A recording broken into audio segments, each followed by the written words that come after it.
Pertanyaannya, apa kebijakan paslon untuk mendapatkan akses teknologi dan pengembangannya guna memperkuat pertahanan Indonesia? Waktu menjawab selama 2 menit, Pak Anies, dimulai dari Bapak berbicara, kami persilahkan. Terima kasih. Sebelum saya menjawab pertanyaan itu, saya mengklarifikasi tadi data yang meleset. Maaf Pak Prabowo, angkanya terlalu kecil. Bukan 320 hektar, tapi 340.000 hektar. Saya klarifikasi. Kemudian itu pun salah. Melanjutkan. Itu pun salah. Atas apa yang perlu saya sampaikan. Mas Anies, Pak Prabowo, jangan Pak Prabowo, Pak Prabowo, Pak Prabowo, mohon maaf, ini mohon nanti tenang ada dulu kesempatannya, hadirin. baik. Mohon tenang. Harap tenang. Mohon tenang. Harap tenang. Harap tenang. Baik, kita akan lanjutkan. Harap tenang Ya. hadirin. Silakan, Bapak. Baik. Ini adalah salah satu ancaman non-tradisional yang makin hari makin nyata dirasakan di Indonesia. Kita merasakan keluarga-keluarga kita, HP, komputer, menghadapi tantangan hacking. Karena itulah menurut kami perlu sekali kita membangun satu struktur pertahanan cyber yang serius. Dan ini tidak cukup dengan memberikan tugas pada sekelompok orang. Satu adalah dengan membangun satu sistem yang komprehensif, perencanaan komprehensif yang melibatkan seluruh lembaga termasuk komponen masyarakat. Yang kedua adalah pengadaan teknologi-teknologi terbaru. Tapi kuncinya bukan semata-mata pada teknologinya. Kuncinya adalah pada pelibatan semua secara semesta. Yang ketiga, yang tidak kalah penting adalah mekanisme untuk merespon balik apabila terjadi kondisi serangan. Sehingga bisa memiliki kecepatan untuk recover, kecepatan untuk kembali dalam sistem ketika terjadi serangan-serangan cyber itu. Jadi menyusun ini, satu adalah melibatkan secara komprehensif, yang kedua menggunakan teknologi terbaru, yang ketiga sistem recovery yang cepat. Terima kasih. Baik, terima kasih Pak Anies. Kami persilakan kepada calon presiden nomor urut 2, Bapak Prabowo Subianto untuk menanggapi calon presiden nomor urut 1 dengan waktu 1 menit saat Bapak berbicara akan dimulai. Silakan Pak. Iya, sekali lagi ya saya berpandangan Pak Anies juga terlalu teoritis, semuanya bagus, indah, tetapi yang nyata tentang masalah AI, cyber, teknologi tinggi dan sebagainya adalah sumber daya manusianya, awaknya. Saya begitu jadi menteri, saya membentuk 4 fakultas baru di bidang sains, teknologi, engineering, dan mathematics. Kita menyiapkan putra-putri kita terbaik untuk menguasai teknologi, untuk menguasai sains, untuk menguasai artificial intelligence, untuk menguasai cyber. Bukan barang yang kita beli, kita harus kuasai know-how-nya, kita harus kuasai sistem yang harus kita pegang. Dan menurut saya itu adalah inti daripada masalah. Tidak hanya bicara-bicara yang baik-baik saja. Waktu sudah habis Pak Prabowo. Selanjutnya calon presiden nomor urut 3 Bapak Ganjar Pranowo untuk menanggapi. Baik hadirin, kami harap tenang. Tenang. Kami harap tenang. Silakan Bapak Ganjar Pranowo untuk menanggapi jawaban calon presiden nomor urut 1. Waktu Anda 1 menit dimulai ketika berbicara.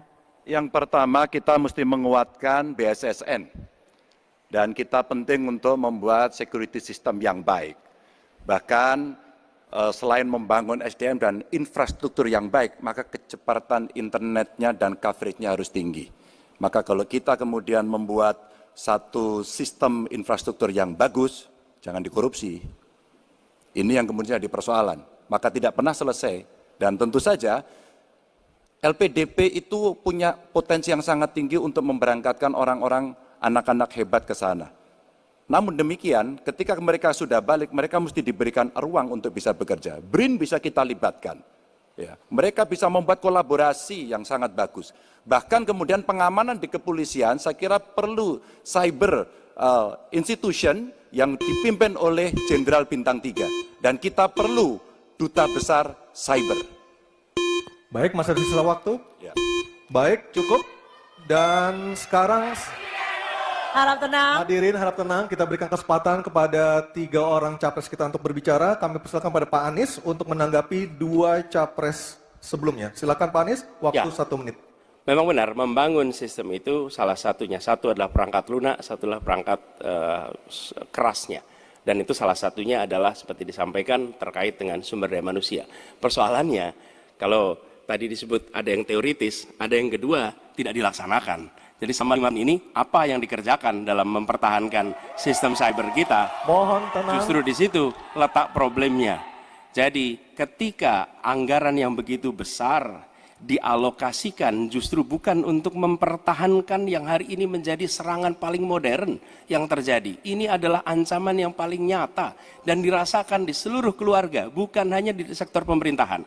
Karena itu menurut kami, langkahnya investasi jangka panjang boleh, tapi manfaatnya itu baru dirasakan bisa 5 tahun, 10 tahun yang akan datang. Pertanyaannya hari ini dan kemarin apa? Dan itulah yang menjadi fokus kita. Segera siapkan sistemnya, segera siapkan orangnya, segera siapkan langkahnya. Baik, masih ada waktunya Bapak. Waktu Baik, habis. terima kasih. Harap tenang Bapak Ibu Harap tenang, hadirin yang ada di acara sini. masih harus kita lanjutkan. Harap tenang Kita Bapak sudah dan Ibu. dengarkan bersama-sama tadi tata tertibnya seperti apa, mohon tenang. Kita lanjutkan, selanjutnya beralih ke pertanyaan kedua untuk calon presiden nomor urut 2 Bapak Prabowo Subianto. Untuk itu kami persilahkan kepada panelis Profesor Evi Fitriani untuk mengambil pertanyaan subtema di dalam fishbowl dan diperlihatkan kepada seluruh hadirin, moderator, dan para calon.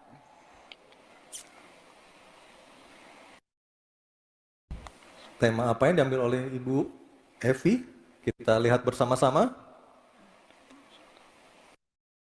Hubungan internasional. Baik, saya akan mengundang Ketua Panelis Profesor Hikmahanto Juwana untuk mengambil undian daftar pertanyaan dari fishbowl di sebelah kiri saya. Silakan Profesor Hik. A, B, atau C? Subtemanya hubungan internasional. C. Hubungan internasional C. Oke. Baik, kita Ambil. akan lihat hubungan internasional C. Ya, Baik, terima silakan kasih. Anissa.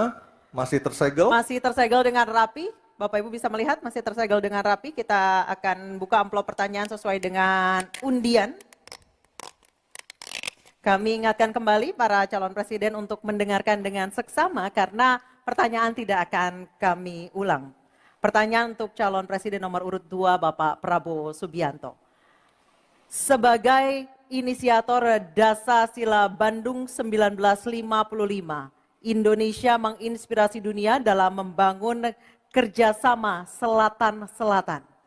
Pertanyaannya, apa strategi paslon untuk menyusun peta jalan yang lebih konkret dalam memperkuat kerjasama tersebut? Waktu Silakan. menjawab 2 menit Pak Prabowo, kami persilahkan.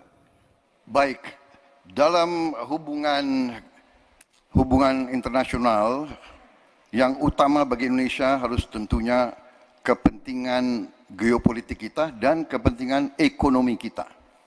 Karena itu yang utama adalah kita harus memperkuat ekonomi dalam negeri Indonesia. Kita harus menjaga kekayaan kita, kita harus mengelola kekayaan kita harus hilirisasi supaya nilai tambah berpuluh-puluh kali naik.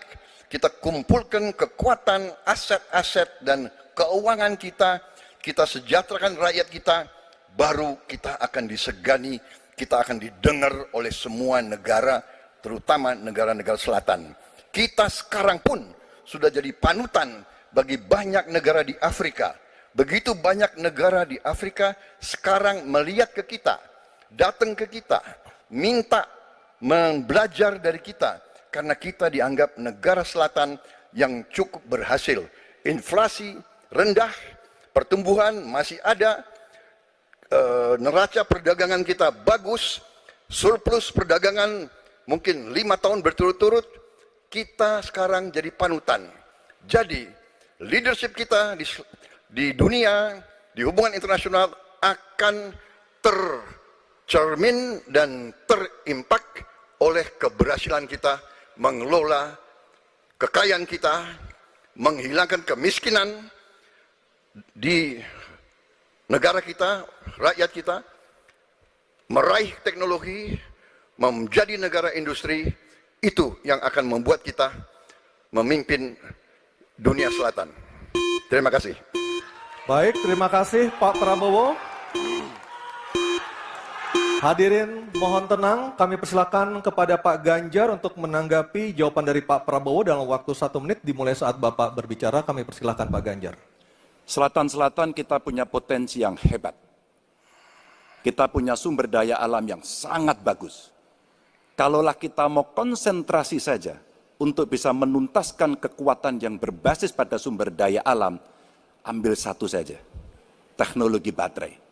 Maka kalaulah kemudian kita akan bekerja sama dengan selatan-selatan, nikel kita miliki. Tapi boksit, ya, kita bisa share dengan beberapa negara yang lain. Ada juga litium umpama dengan Argentina. Maka kalau kemudian ini kita konsentrasikan penuh, betapa kekuatan ekonomi akan besar, ini menciptakan lapangan kerja, dan kita menyiapkan jemput bola. SDM yang unggul untuk bisa meraih itu, dan kekuatan itu akan berimbas kepada rakyat kecil. 1, butuh lapangan kerja. 2, dia butuh daya beli yang baik. Dan yang ketiga, mereka butuh pekerjaan karena ada lapangan kerja yang disediakan oleh pemerintah. Baik, waktunya habis. Baik. Harap tenang. Harap tenang. Selanjutnya giliran calon presiden nomor 1 Bapak Anies Baswedan untuk menanggapi. Waktu Bapak 1 menit dimulai ketika berbicara. Penjelasan tadi tidak menggambarkan tentang peran Indonesia di selatan-selatan. Itu hanya menggambarkan apa yang disampaikan Pak Prabowo tentang bagaimana kita membangun Indonesia. Dan ketika kita membangun dengan baik, tidak otomatis lalu jadi contoh. Yang harus dilakukan adalah seperti yang dilakukan ketika era Bung Karno pada waktu itu, Ali Sastroamidjojo. Apa yang dikerjakan? Merangkul semua. Membawa apa yang menjadi agenda selatan-selatan, bukan menceritakan agenda kita. Semua orang bisa baca di Google tentang apa yang kita kerjakan. Tapi kalau kita menjangkau pemimpin-pemimpin selatan-selatan, dan presiden menjadi panglima diplomasi, bukan sekedar hadir di forum-forum menjadi salah satu penonton, salah satu hadirin, tapi datang ke sana membawa, ini agenda selatan-selatan. Apa misalnya? Kita berhadapan dengan climate crisis, yang biaya untuk menghadapi climate crisis itu tinggi sekali. Dan ketika kita bicara dengan selatan-selatan, yuk kita bicara dengan utara. Bagaimana membiayai climate crisis sebagai satu kesatuan. Indonesia jadi pemimpin selatan-selatan. Baik. Baik, tenang. Hadirin kita harap tenang. Kembali kami berikan kesempatan kepada Bapak Prabowo untuk menyampaikan tanggapannya atas jawaban dari 2 capres sebelumnya. Kami persilakan Pak dalam waktu 1 menit. Saya kok banyak setuju dengan Pak Ganjar ya. Ya, kalau benar masuk akal, saya setuju. Kalau ngomong-ngomong ya kumaha. Ya, jadi leadership, apakah negara, apakah perorangan, tapi terutama juga negara, harus dengan contoh, ingarso sung tulodo. Kita mau mimpin, kita mau bawa agenda, kita mau cerita itu cerita, omon, ya. Tak bisa. Kenapa negara-negara selatan sekarang melihat ke Indonesia? Karena kita berhasil membangun ekonomi kita. Jadi tidak hanya omon, kerjanya omon saja, nggak bisa, tidak bisa. Baik. Waktu habis, Ingar Pak sosung Prabowo, tulodo. waktu habis. Baik, harap tenang dulu. Kita akan beralih ke berikutnya. Baik, selanjutnya. Hadirin, mohon kerjasamanya untuk tetap tertib. Mohon kerjasamanya sekali lagi. Baik, selanjutnya kita beralih ke pertanyaan untuk calon presiden nomor urut 3, Bapak Ganjar Pranowo. Untuk itu kami persilakan panelis Bapak Imade Andi Arsana untuk mengambil pertanyaan subtema di dalam fishbowl, dan setelah terambil boleh langsung diperlihatkan. Ya, sudah ada 2 subtema yang kita bahas. Ini adalah yang ketiga, Anissa ya, dan juga pemirsa. Subtema apa yang diambil? Keamanan. Keamanan. Baik, untuk melengkapinya saya akan mengundang panelis Dr. Ian Montratama untuk mengambil undian daftar pertanyaan dari fishbowl di sebelah kiri saya. Kita akan lihat huruf apa yang diambil oleh Dr. Ian Montratama. Huruf C. Oke, keamanan huruf C, Anissa. Keamanan huruf C. Di depan, iya. C. Masih tersegel. Masih tersegel. Oke, silakan Aryo. Baik, saya buka keamanan huruf C. Dari suara juga masih tersegel. Masih Mas, ya? tersegel dengan rapi. Baik, ini adalah pertanyaan untuk calon presiden nomor urut 3, Bapak Ganjar Pranowo. Kewenangan institusi di sektor keamanan sangat penting, namun masih terjadi tumpang tindih. Pertanyaannya, bagaimana komitmen paslon terhadap penataan institusi pertahanan dan keamanan? Terima kasih. Membereskan yang tumpang tindih. Dan itu harus dimulai dari pemimpin yang punya komitmen untuk membereskan. Siapa dia? Pemimpin tertinggi, Presiden. Maka kalaulah kemudian kita bicara pertahanan yang ada di laut, maka sekian lembaga yang ngurus laut mesti disatukan dalam sebuah wadah Coast Guard. Ketika kita bicara keamanan dan tumpang tindih, maka keamanan wilayahnya ada di kepolisian. Saya mengapresiasi umpama dalam konteks terorisme, 2023 relatif tidak ada. Kita berikan apresiasi itu kepada kepolisian. Ketika kemudian terjadi pada situasi belahan Indonesia yang lain yang membutuhkan, katakan bantuan dari TNI, maka disitulah kemudian on call mereka. Kami butuh bantuan, maka dibantu. Tapi pada sisi yang lain, pembenahan yang tumpang tindih ini, di daerah sebenarnya juga bisa disupport agar keamanan bisa berjalan dengan baik. Siapa mereka pelaksana di daerah? Forkompimda. Kita tidak pernah membiarkan situasi negara diurus oleh pusat saja. Kita mesti mengambil inisiatif karena peran-peran sampai tingkat lokal itu ada. Bahkan tokoh masyarakat, tokoh agama mesti kita lakukan. Maka seluruh yang tumpang tindih dari sisi regulasi, 1 perlu harmonisasi, 2 perlu sinkronisasi. Dan pada tingkat tidak ada keputusan, maka pemimpin tertinggi harus berani mengambil keputusan itu.